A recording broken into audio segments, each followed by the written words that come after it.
Salut à tous et bienvenue sur Gara Academy. Aujourd'hui, nous entamons un voyage passionnant dans le monde de la programmation pour découvrir le pouvoir de créer avec du code. Ensemble, nous briserons les barrières de la complexité, démystifierons les mystères du code et ouvrirons les portes d'un nouveau monde de possibilités infinies. N'ayez pas peur de l'inconnu, repoussez vos limites et libérez votre créativité. Avant de commencer, n'oubliez pas de vous abonner à notre chaîne et d'activer les notifications pour ne rien manquer de nos prochaines vidéos sur la programmation et la technologie. Vous êtes également libre de recevoir les guides du directeur en programmation, les bases de la programmation en Python, en cliquant sur le lien situé dans la description. Allez, c'est parti! Pour commencer dans la programmation, voilà le chemin idéal à suivre. Premièrement, il est essentiel de comprendre les concepts fondamentaux nécessaires à tout développeur. Deuxièmement, choisissez judicieusement le langage de programmation qui correspond le mieux à vos objectifs et à vos intérêts spécifiques. Troisièmement, acquérir une solide compréhension des bases de la programmation est la clé pour construire des compétences durables et évolutives.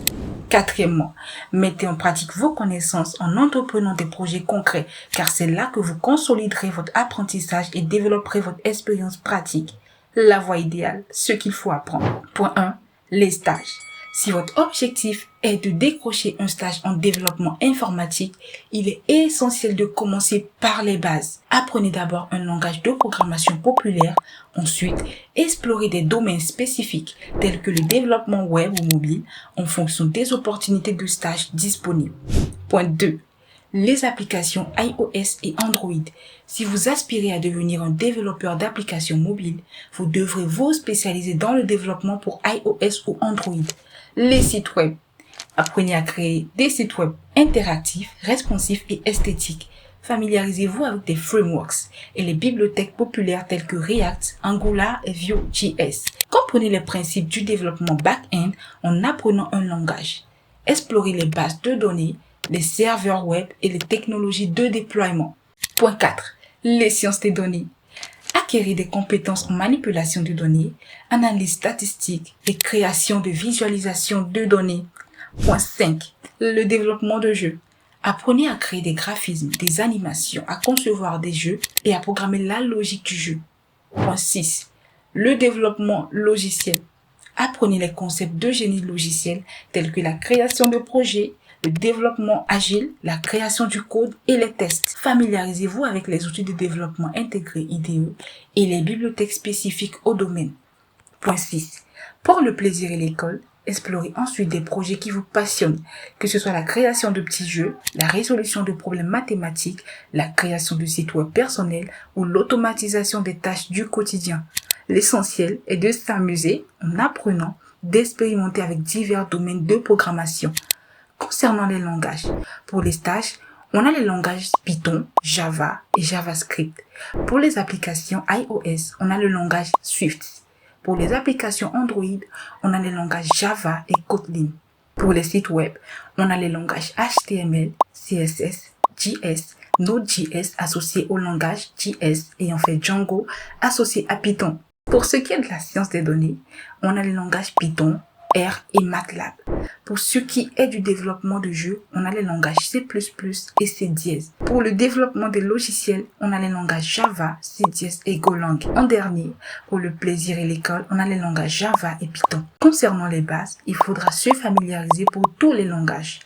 Les variables sont des éléments de base en programmation qui permettent de créer, de stocker des données. If-else, appelés si sinon en français, sont des structures conditionnelles comme l'instruction if et else sont utilisées pour prendre des décisions dans le code. Loops, les boucles sont utilisées pour répéter un bloc de code plusieurs fois. Arrays, les tableaux ou listes sont des structures de données qui vous permettent de stocker plusieurs éléments sous un même nom. Concernant le projet, on vous conseille de commencer simple. Il faut comprendre l'importance des projets concrets dans votre apprentissage de la programmation. Les projets concrets offrent une opportunité d'application directe des projets, des concepts appris, renforçant ainsi votre compréhension. En travaillant sur des projets, vous relevez des défis réels, ce qui stimule la résolution de problèmes et favorise la créativité. De plus, les projets concrets offrent une perspective concrète sur la façon dont les compétences en programmation sont utilisées dans des situations du monde réel, ce qui rend l'apprentissage plus motivant et gratifiant. Que ce soit la création d'un site web, d'une application, d'un programme, chaque projet constitue une étape tangible dans votre parcours d'apprentissage, vous rapprochant ainsi de vos objectifs en programmation. Pourquoi coder?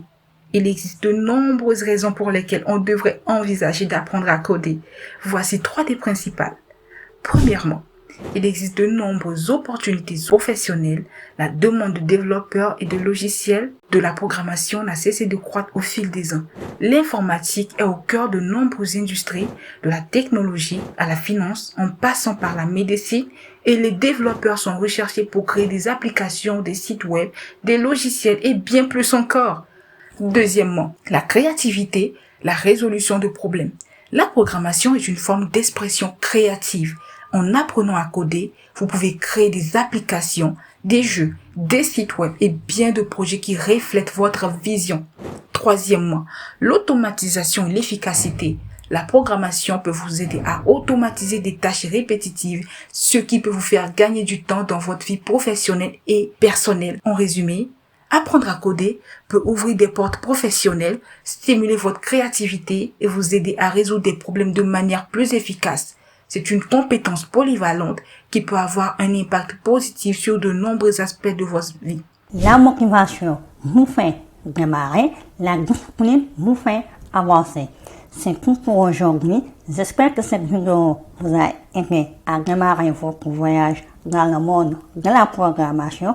Merci de liker, partager, commenter et surtout vous abonner à la chaîne. Vous êtes également libre de recevoir le guide dynamique en programmation, les bases de la programmation en Python, en cliquant sur le lien situé dans la description au-dessus de la vidéo. On se retrouve très vite pour une prochaine vidéo. Merci.